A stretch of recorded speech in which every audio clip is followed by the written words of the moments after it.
साक्षी के पैदा होते ही उसकी मां गुजर जाती है, जिसके बाद उसके पिता आलोकनाथ अकेले ही उसका पालन पोषण करते हैं। 16 साल की उम्र से ही साक्षी ने घर चलाने के लिए नौकरी शुरू कर दी थी।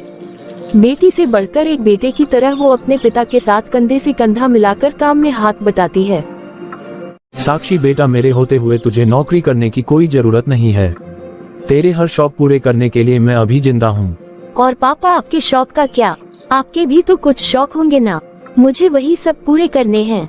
मेरे शौक का क्या है बेटा, मैं तो बूढ़ा हो चुका हूँ और मेरे शौक तो तेरी माँ के साथ ही कब के मर चुके हैं।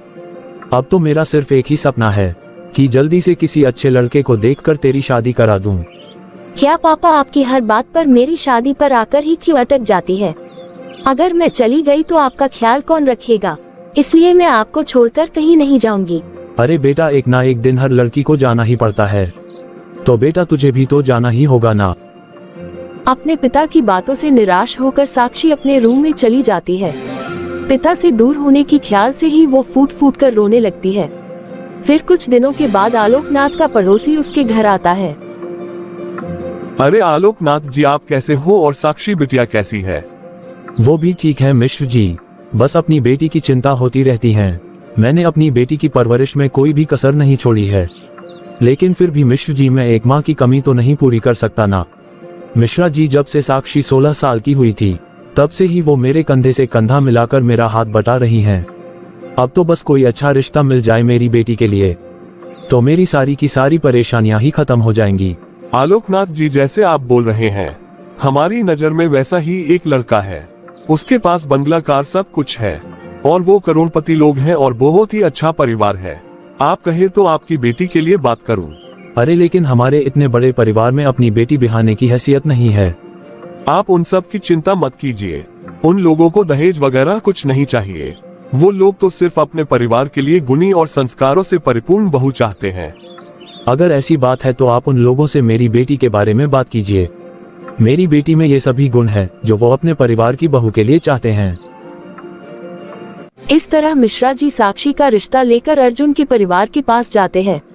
साक्षी की फोटो देखकर लड़के वाले उसे झट से पसंद कर लेते हैं, जिसके बाद अर्जुन के परिवार वाले साक्षी को देखने उसके घर पहुंचते हैं। आलोकनाथ जी, हमें तो आपकी लड़की फोटो में ही पसंद आ गई। और फिर भाई साहब ने आपकी लड़की की तारीफ भी बहुत की है। अब तो बस आप हमें उससे मिलवा ही दीजिए। जी मैं अभी बुलाता हूँ। साक्षी बेटा, बाहर आना। फिर साक्षी अपने पिता की आवाज सुनकर तुरंत बाहर आ जाती है और सभी से मिलती है। आलोकनाथ जी, आपकी बेटी तो सच में बहुत गुणवान और संस्कारी लगती है। बेटिया, क्या क्या शौक है तुम्हारे? पापा, और अपनी जरूरतें पूरी करने के अलावा मेरे और कोई शौक नहीं है। भाई साहब, आपने अपनी लड़की को सच में बहुत अच्छे संस्कार दिए हैं। इसे अपने घर की बहू बनाना तो हमारे लिए सौभाग्य की बात होगी। इस तरह सबकी रजामंदी से अर्जुन और साक्षी की शादी भी हो जाती है। साक्षी की सास उसे एक माँ का भरपूर प्यार देती है और कभी उसे माँ की कमी महसूस नहीं होने देती। साक्षी बेटा, तू आराम कर ले। बेटा सुबह से घर के काम पर लगी है, अब थक गई होगी बिटिया। नहीं माँ जी, मैं ठीक हूँ, अब चिंता मत कीजिए। मैंने कहा ना बेटा, अपने रूम में जाकर आराम कर। अरे बेटा, तू काम की टेंशन मत ले। अपनी सास की जिद के आगे हार मानकर साक्षी अपने रूम में चली जाती है। फिर थोड़ी देर के बाद उसका पति भी वहाँ पहुँच जाता है। साक्षी, तुमने मेरी रेड कलर की फाइल देखी क्या? जी नहीं, मैंने तो आपकी कोई फाइल नहीं देखी। अरे तुमसे मेरी एक फाइल तक नहीं संभाली जाती। मैंने तुमसे 1000 बार बोला है कि मेरे सामान को हाथ मत लगाया करो, लेकिन तुम मेरी सुनती कहाँ हो। माँ ने बहुत सर पर चढ़ा रखा है तुम्हें। अर्जुन की इतना कहते ही साक्षी रोने लगती है। साक्षी के रोने की आवाज सुनकर उसकी सास वहाँ पर आ जाती है। साक्षी बेटा, क्या हुआ? तुम क्यों रो रही है? इस नालायक ने कुछ किया है क्या? साक्षी अपनी सास मीना को सारी बात बताती है। क्यों गधे, अपनी फाइल का खुद तो ध्यान रखता नहीं है और बहू को ताने देता है। माँ, आप तो रहने ही दो। आपको हर समय अपनी बहू ही सही लगती है। सही लगती नहीं, सही है मेरी बहू। माँ जी, समझाए ना इन्हें, ये हर समय मुझ पर गुस्सा करते रहते हैं। खबरदार अर्जुन, जो आज के बाद तूने मेरी बहू के साथ ऐसा बर्ताव किया तो मुझसे बुरा कोई नहीं होगा। अपनी माँ की डांट सुनकर अर्जुन वहाँ से चला जाता है। बहू, अगर दोबारा ये तुम्हें ऐसा कुछ कहे तो तुम मुझे आकर फौरन बोल देना। मैं हमेशा तुम्हारे साथ खड़ी रहूंगी बेटा। माँ जी आप सच में बहुत अच्छी हो। मुझे बचपन से लेकर आज तक कभी भी माँ का प्यार नहीं मिला, लेकिन जब से आप मुझे मिली है तब से मुझे माँ की कमी कभी महसूस नहीं हुई। अरे पगली, मैं भी तो तेरी माँ ही हूँ, और मेरे होते हुए अब तुझे कभी भी अपनी माँ की कमी महसूस नहीं होगी। फिर एक दिन साक्षी, अब मैं तुमसे बहुत तंग आ चुका हूँ। तुम भगवान के लिए मुझसे दूर रहा करो। अब मुझे ना तुमसे चिढ़ होने लगी है। अर्जुन, ये क्या तरीका है अपनी पत्नी से बात करने का? माँ प्लीज आप रोज रोज इसकी पैरवी करने मत आया कीजिए। अरे क्या हुआ, सुबह सुबह तमाशा क्यों लगा रखा है? पापा आपको पता है, इस साक्षी की वजह से आज मेरा लैपटॉप खराब हो गया है। मेरा ऑफिस का पूरा डाटा इसी में था, और देखिए ना इसने उस पर चाय गिरा दी। अब मैं अपने बॉस को क्या जवाब दूंगा? माँ जी मेरा यकीन कीजिए, मैंने जानबूझकर चाय नहीं गिराई। मैं तो इन्हें चाय दे रही थी, लेकिन इन्होंने ही ठीक से नहीं पकड़ी। अच्छा, तो अब इसमें भी मेरी ही गलती है। वाह साक्षी वाह। अर्जुन, तू बहू पर इतना क्यों भड़क रहा है? अब जो हो गया सो हो गया। सुन लेना, ऑफिस में थोड़ी सी डांट।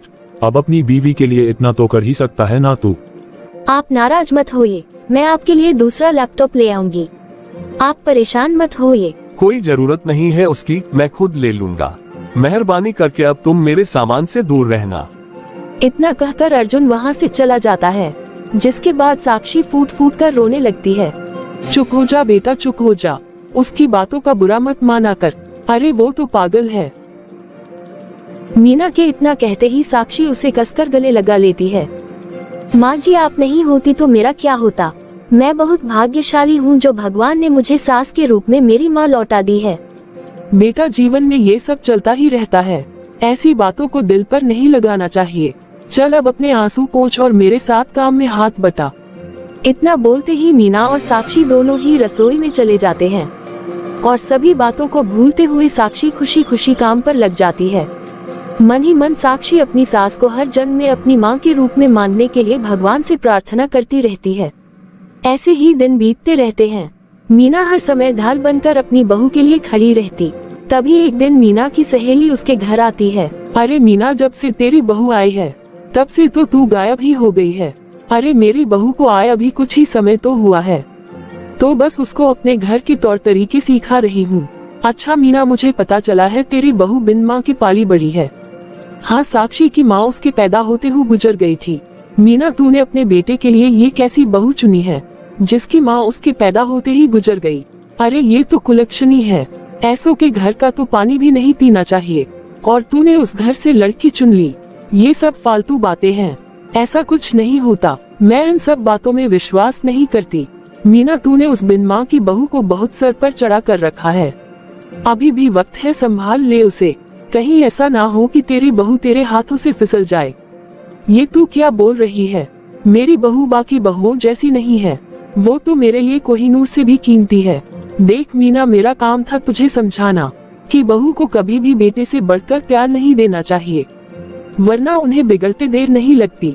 और यहाँ तो तेरी बहू बिन माँ की पली बड़ी है, ना जाने उसके बाप ने कैसे संस्कार दिए होंगे उसे। चुप कर, मैं बहुत अच्छे से समझती हूँ कि तू मुझे मेरी बहू के खिलाफ भड़काना चाहती है। देख मीना, मैं तेरी सहेली हूँ, मैं तेरे भले के लिए तुझे समझा रही हूँ। तुझे भड़का कर मुझे कुछ नहीं मिलने वाला, लेकिन बहू को इतना सर पर चढ़ाना ठीक नहीं है। मेरा काम तो सिर्फ तुझे आगाह करने का था, बाकी मानना ना मानना तेरी मर्जी। चल मीना, अब मैं चलती हूँ, तू अपना ध्यान रखियो। इतना बोलकर मीना की सहेली वहाँ से चली जाती है, जिसके बाद मीना घंटों तक सोच में डूब जाती है, और अपने बहू के प्रति इतनी सारी बातें सुनकर कहीं ना कहीं उसके मन में भी साक्षी के लिए नफरत की भावना जन्म ले लेती है। तभी वहाँ पर साक्षी भी आ जाती है। माँ जी ये लीजिए चाय। रख दे और जा। जी आपको उखड़ी उखड़ी सी लग रही है। कहा ना एक बार की जा यहाँ से, और तुझे एक बार में तुझे सुनाई नहीं देता क्या? अपनी सास का बदला सा व्यवहार देख साक्षी तुरंत वहाँ से चली जाती है। फिर अगले दिन, बहू ओ बहू, अरे कहाँ चली गई साक्षी? जी माँ जी। ये क्या है, घर इतना गंदा कैसे हो रखा है? कभी हाथ पैर भी मार लिया कर। वैसे तो तू सारा दिन घर में इधर उधर नाचती रहती है। माँ जी मैं अभी पूरा घर अच्छे से साफ कर देती हूँ। फिर साक्षी चुपचाप घर के कामों में लग जाती है। फिर शाम को, साक्षी ऑफिस में मेरी कल बहुत जरूरी मीटिंग है, मेरे कुछ कपड़े प्रेस कर दो, मुझे कल जल्दी निकलना है। जी मैं अभी कर देती हूँ। साक्षी अर्जुन के कपड़े प्रेस कर ही रही होती है, तभी उसके ससुर उसे आवाज लगा देते हैं, जिस पर वो भागते हुए उनके पास जाती है। और थोड़ी देर बाद जब अर्जुन रूम में आता है तो वो देखता है कि उसके के कपड़े बुरी तरह से जल चुके थे। मैंने कहा था ना तुमसे कि कल ऑफिस की मीटिंग में मुझे यही कपड़े पहनने हैं, उसके बाद भी तुमने मेरे कपड़े जला दिए। मुझे माफ कर दीजिए, मुझसे गलती हो गई। ये कोई छोटी मोटी गलती नहीं है, समझ में आ रहा है तुम्हें? क्या हुआ, तुम दोनों लड़ क्यों रहे हो? पापा देखिए ना, इसने मेरी नई शर्ट जला दी जो मैं कल मीटिंग में पहनने वाला था। बेटा उसे मैंने ही आवाज दी थी, इसलिए वो शायद जल्दबाजी में प्रेस का बटन बंद करना भूल गई होगी। पापा अब आप भी माँ की तरह इसका साथ दे रहे हैं। अर्जुन इस बार तू सही है और बहू गलत। आखिर ये इतनी लापरवाह हो कैसे सकती है? जी प्लीज मुझे माफ कर दीजिए। अब तुम्हारी सजा ये है कि अब और इसी वक्त तुम मेरे बेटे के लिए हूबहू ऐसी ही शर्ट ढूंढ कर ले आओ जाओ। तुम्हारा दिमाग खराब हो गया है क्या? इस समय कहाँ जाएगी हमारी बहू? और अब तो सारी दुकानें भी बंद होने वाली होंगी। अगर दुकानें बंद हो भी गई होंगी तो उसे खुलवा कर मेरे बेटे के लिए शर्ट लेकर आओ। माँ रहने दीजिए, इन सब की कोई जरूरत नहीं है। पापा ठीक कह रहे हैं, इस समय ये कहाँ जाएगी, मैं कोई दूसरा शर्ट पहन लेता हूँ। मैंने जो कह दिया सो कह दिया, अब गलती इसने की है तो सुधारना भी इसे ही पड़ेगी। जाकर शर्ट लेकर आओ। मीना की बातें सुनकर साक्षी रोते हुए वहाँ से चली जाती है और रात के 10 बजे तक पति के लिए दुकानों पर जाकर कपड़े ढूंढती रहती है। थक हार कर करीब 12 बजे साक्षी कपड़े लेकर घर पहुँचती है। तुम्हें हूबहू वैसे ही कपड़े मिली या नहीं? ये रहे कपड़े मम्मी जी। साक्षी अपनी सास को कपड़े देकर जा ही रही थी कि मीना उसके हाथ में चोट देखती है। ये चोट कैसे लगी तुझे? पता नहीं माँ जी, जल्दबाजी में शायद किसी चीज से लग गई होगी। इतनी बड़ी हो गई हो, अब अपना ध्यान रखना कब सीखोगी? आप तो जानती ही है माँ जी कि मैं बिन माँ की पली बड़ी हूँ। माँ के ना होने के कारण मेरे सर पर इतनी जिम्मेदारियाँ थी, जिन्हें निभाते निभाते मैं खुद का ख्याल रखना ही भूल गई। लेकिन आप जानती है माँ जी, मुझे अब भगवान से कोई गिले शिकवे नहीं है, क्योंकि भले ही उन्होंने मुझसे एक माँ छीनी है, लेकिन उन्होंने आपको मुझे दिया है और अब आप ही मेरी माँ है। इतना कहकर साक्षी वहाँ से चली जाती है। साक्षी की बातों को सुनकर मीना को भी अपने कहे और अपनी गलतियों पर पछतावा होने लगता है, इसलिए वो बिना खाए पिए ही सो जाती है।